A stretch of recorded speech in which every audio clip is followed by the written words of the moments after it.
So I just need to do a little bit of a follow-up video talking about my last content, talking about, let's just look at the title, right?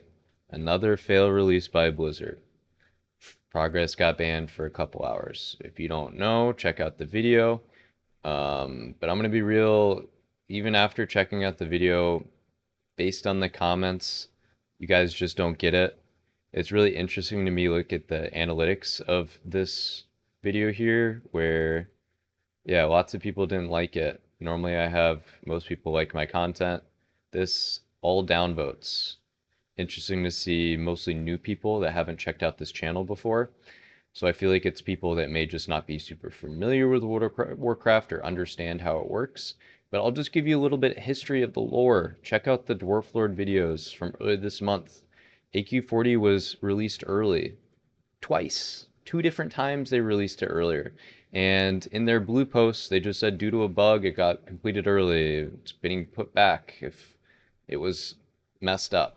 But like, it was really messed up, okay, on a lot of different servers. Nothing happened from it. So, considering that Progress just had the same experience happen to them, I think it's pretty logical to think, okay, this is just how it's going to be. I do need to make a little bit of a correction from the previous video here. I was able to get a little bit of information from someone within Progress as far as when I said that they instantly knew that the gates were open to the new MoP release, they didn't. They just saw that world bosses were available, and they were preparing to kill the world bosses that were available before they were supposed to be. And naturally, if you can just use logic, you think, well, one set of content is released early, maybe the other set of content is released early.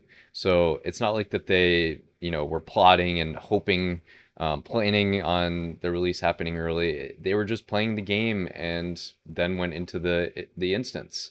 Same thing as what Raiders did on the other version of World of Warcraft. And you can be like, oh yeah, well that version doesn't matter. They don't care about anniversary. MoP is what matters. Um, you can do whatever kind of mental gymnastics you need to do, but the reality is that the response from Blizzard was not consistent. Okay, that's all that I'm trying to say is that the way that Blizzard handled this release isn't the same way that they handled a phase content release that had just happened that was messed up from a couple weeks prior, right? So the same people experienced the same issue and the results were different. So I think that those that are like, it's an old raid, no one cares. Well, clearly people do care. So it's just funny to me when people are willing to make comments like this, like, no one cares, it's not a race. Like, okay, well, you're still commenting on it. So, um, get a grip, get a life, whatever. Um, you do whatever you want. I'm just going to continue to tell you the truth. It's really simple. Things are not consistent coming from Blizzard, and that's a problem. That's it.